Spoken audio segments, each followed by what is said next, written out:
Ciao a tutti ragazzi, bentornati su Cose Cinesi, io sono Diego e quest'oggi vediamo il VanQ V630, il proiettore che ho provato durante queste feste natalizie. In pratica mi sono fatto maratona serie TV e film.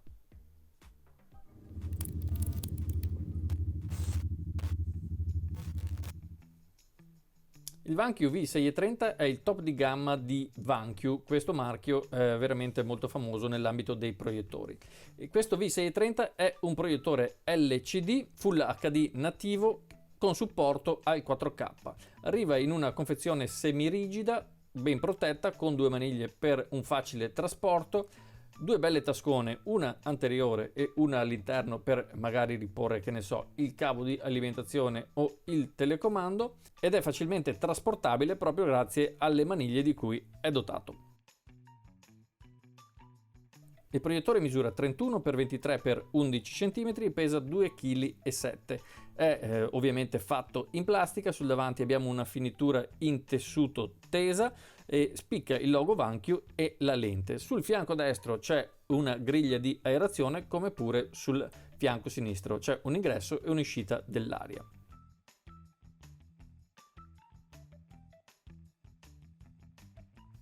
Nella parte superiore è presente la ghiera per la regolazione della messa a fuoco e la ghiera per la correzione trapezioidale, oppure detta keystone, in pratica quella che si utilizza quando il proiettore non punta proprio perpendicolarmente il telo o la superficie sulla quale stiamo proiettando. Sul fianco sinistro troviamo l'ingresso per una SD e i due ingressi HDMI. Nel retro invece è disponibile un ingresso VGA, un ingresso USB e un'uscita 5 volt sempre USB per alimentare eventuali Fire Stick TV o altri accessori che necessitano di alimentazione. Poi abbiamo l'uscita delle cuffie e l'ingresso audio-video, nonché il connettore per la ricarica.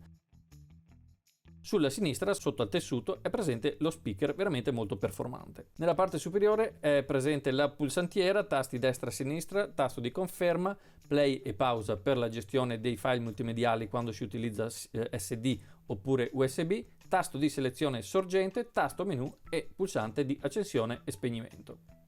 Nella parte inferiore ci sono 4 piedini di gomma molto morbida, nonché 4 bussole per il montaggio sulle staffe per un eventuale fissaggio a soffitto. Il fianco sinistro ci offre anche la possibilità di estrarre il filtro sotto la griglia di aerazione.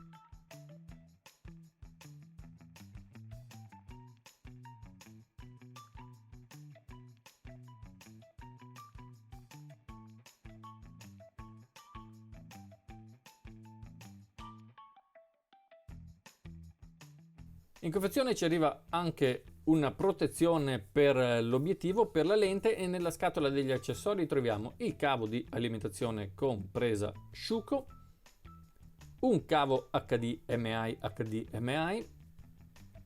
un cavetto per l'ingresso audio-video con i connettori giallo, rosso e bianco, il telecomando sprovvisto di batterie ed è alimentato da due mini stilo, e un po' di foglietti, un manuale di istruzioni rapido e un manuale di istruzioni avanzato. Il manuale di istruzioni avanzato, cosa molto positiva, contiene anche la lingua italiano. Infine ci sono un kit per la pulizia, nonché 4 vitine da utilizzare per le bussole presenti sul fondo per il fissaggio su una apposita staffa. Il proiettore è utilizzabile in qualsiasi ambiente, nel mio caso lo monterò in mansarda, però come potete vedere qualche sera l'ho utilizzato anche in camera da letto. Una delle caratteristiche più importanti di questo proiettore è la correzione keystone, quella che consente di eliminare l'effetto trapezioidale che otteniamo quando il proiettore non è proprio perpendicolare alla parete sulla quale stiamo proiettando, e come vedete la correzione è effettivamente efficace. Ci sono due tipi di correzioni: c'è la correzione manuale impostabile utilizzando la ghiera presente sulla parte superiore del proiettore, e ce n'è anche una automatica via software che, in base ad un accelerometro interno, regola automaticamente l'angolo di correzione. Oltre alla correzione verticale è possibile anche effettuare una correzione orizzontale dell'immagine, come potete vedere. Questo consente di montare il proiettore anche un po' lateralmente. In entrambi i casi comunque devo rilevare che questo tipo di correzione purtroppo ha un difetto, e questo è una cosa abbastanza comune su questi proiettori, che si perde un po' di messa a fuoco nelle parti superiori o inferiori, questo nel caso della correzione keystone verticale. Perché ovviamente quando c'è questo senso prospettico non si riesce a tenere a fuoco tutto lo schermo, quindi tenete presente che ci sarà un po' di perdita di qualità nella messa a fuoco nella parte superiore o inferiore, o destra o sinistra, nel caso di correzione keystone laterale. Vediamo quali sono le voci di menu. Ci sono 3 principali schermate. La prima che si occupa della gestione dello schermo, con per esempio la regolazione dei colori, se vogliamo colori più vividi o meno vividi. Poi c'è l'aspect ratio, quindi possiamo definire il rapporto, se 16 noni, 4 terzi o automatico, della sorgente. Poi possiamo definire anche il tipo di installazione del nostro proiettore, se siamo come standard così proiettando su una parete, oppure se siamo dietro a un telo, se il proiettore è messo sottosopra. Oppure, cosa molto importante, possiamo anche ridurre la dimensione del display. Se per esempio vogliamo ridurre le dimensioni dello schermo proiettato nella nostra parete, possiamo farlo via software senza dover spostare manualmente il proiettore. La seconda scheda si occupa dell'audio, e qui possiamo regolare i bassi e gli alti e il bilanciamento del suono, oppure impostare il volume automatico.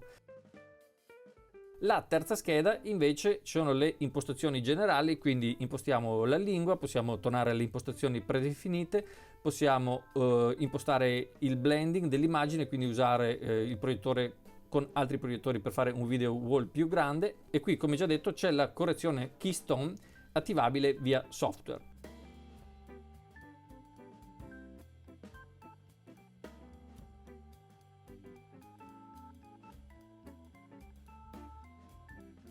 Infine, con l'ultima voce è possibile aggiornare il firmware. Il proiettore ci consente di utilizzare diversi tipi di ingresso, come in questo caso una semplicissima scheda SD nel quale ci sono caricati foto o video. C'è praticamente una specie di file browser che ci consente di scegliere di visualizzare foto o video presenti nel supporto. In questo caso sto facendo una riproduzione delle immagini JPEG semplici presenti all'interno della SD. Nello stesso modo possiamo selezionare come sorgente una chiavettina USB e scegliere quale file multimediale o foto mandare in riproduzione.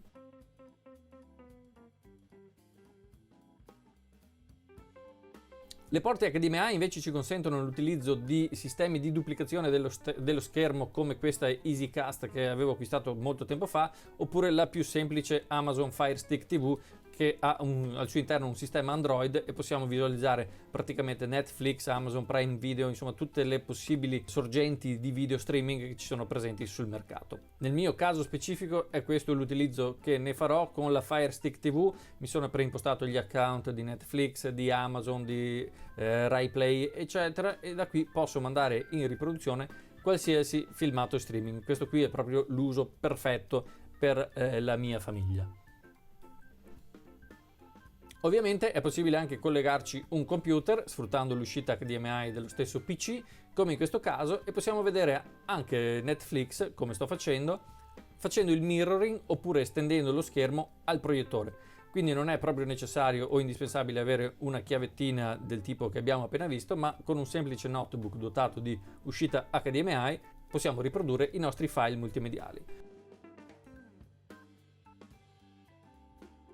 Ovviamente non solo film, non solo serie TV, ma anche cose di lavoro, se ci serve, come in questo caso sto mandando in riproduzione un file PowerPoint, e potete notare come è fedele la riproduzione dei colori, veramente di gran qualità.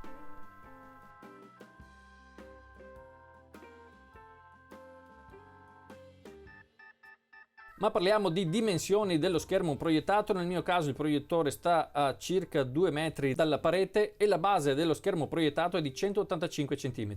Però vi agevolo questo schemino che vi può far capire quanto grande può diventare lo schermo proiettato sulla vostra parete o sul vostro telo.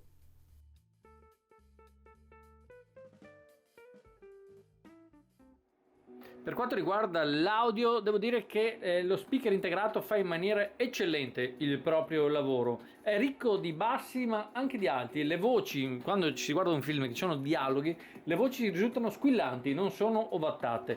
Però quando c'è necessità di suoni corposi nelle scene d'azione, l'altoparlante, che sarà pure piccolino, ma fa veramente molto bene il proprio lavoro. Ora alzo il volume e cerco di farvi sentire come funziona bene.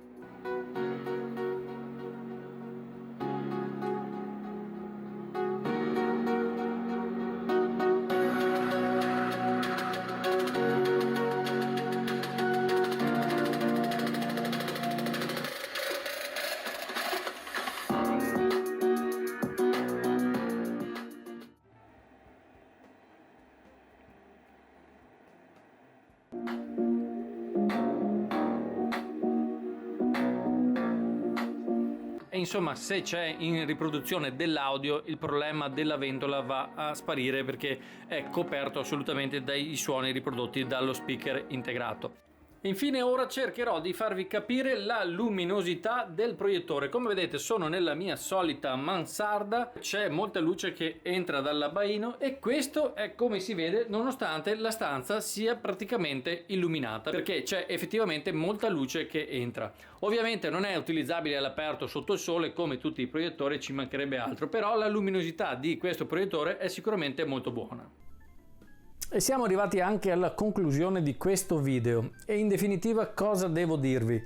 Allora, io ce l'ho da 3 settimane. In questo video avrei potuto snocciolarvi tutte le caratteristiche, la luminosità, tutte queste cose, ma io non sono un tecnico, non le so. Però vi dico che ce l'ho da 3 settimane e non passa sera, soprattutto durante queste feste di Natale, che io e la mia famiglia non abbiamo guardato qualche cosa con il proiettore. E alla fine è quello che conta, perché se una cosa non va bene non avrei voglia di usarla, ma se una cosa funziona bene e l'esperienza di utilizzo è piacevole, lo utilizziamo volentieri. E non vedevo l'ora di fare questo video per poterlo definitivamente installare a soffitto in maniera stabile, perché averlo così volante non è che mi piace molto. E in casa abbiamo anche girato il divano per far sì che almeno un po' di posti siano sempre rivolti verso la parete dove c'è il telo. Tra l'altro vi consiglio assolutamente, se usate un proiettore, non guardate sul muro. Acquistate un telo, magari ve ne lascio uno linkato sotto quello che utilizzo io, perché la differenza è abissale tra proiettare sul muro e su un telo fatto apposta. Pertanto Vankyo V630 per conto mio veramente un gran prodotto e me lo sto godendo un sacco. Se avete domande o considerazioni scrivetemi pure sotto nei commenti e cercherò di soddisfare le vostre curiosità. Sotto in descrizione vi lascio il link a questo V630 di Vankyo, si trova su Amazon, ve lo consegnano rapidamente, il servizio di assistenza è molto buono, perciò se avete intenzione di acquistare un proiettore io vi consiglio di provare questo Vankyo V630 che sono sicuro soddisferà le vostre esigenze. Se non siete iscritti al canale schiacciate il tasto iscriviti, mettete un like a questo video, condividetelo con i vostri amici, ci vediamo alla prossima recensione, ciao a tutti!